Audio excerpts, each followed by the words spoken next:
দ্বিতীয় বিশ্বযুদ্ধের কোনো ক্ষেত্র ছিল না বাংলাদেশে, কিন্তু ভয়াবহ এ যুদ্ধের যে স্মৃতিচিহ্ন রয়ে গেছে এদেশে তার অন্যতম কুমিল্লার ময়নামতির ওয়ার সিমেন্ট্রি। যুদ্ধের ইতিহাস বহন করে চলেছে স্থাপনাটি।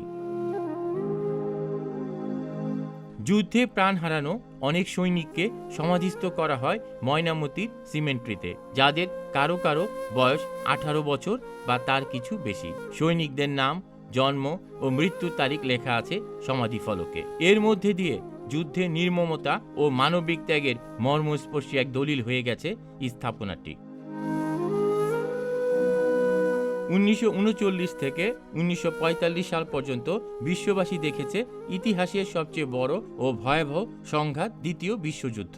এ সময়ে দক্ষিণ পূর্ব এশিয়া ছিল একটি জটিল যুদ্ধক্ষেত্র। বিশেষত মিয়ানমারের সীমান্ত এলাকা ছিল কৌশলগতভাবে গুরুত্বপূর্ণ। 1941 থেকে 1945 সাল পর্যন্ত মিয়ানমারে কমনওয়েলথ সেনাদের সঙ্গে জাপানি বাহিনীর তীব্র লড়াই চলে। এ সংঘাতে প্রায় 45,000 সৈনিক জীবন হারান। বাংলাদেশ, ভারত ও মিয়ানমারে একাধিক যুদ্ধ সমাধিক্ষেত্র প্রতিষ্ঠা করা হয়। তার একটি কুমিল্লার ময়নামতির ওয়ার সিমেন্ট্রি।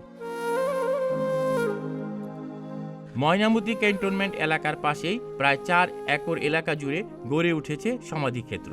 এখানে সমাহিত রয়েছে যুক্তরাজ্যের 357 জন সৈনিক, কানাডার 12 জন, অস্ট্রেলিয়ার 12, নিউজিল্যান্ডের 4, অবিভক্ত ভারতের 171, রোডেশিয়ার 3 জন, পূর্ব আফ্রিকার 56 জন ও পশ্চিম আফ্রিকার 86 জন সৈনিক। প্রথমে সংখ্যাটি ছিল 737, কিন্তু জাপানের 24 জনের দেহাবশেষ স্বদেশে ফেরানোর পর বর্তমানে এখানে রয়েছে 713 সৈনিকের সমাধি।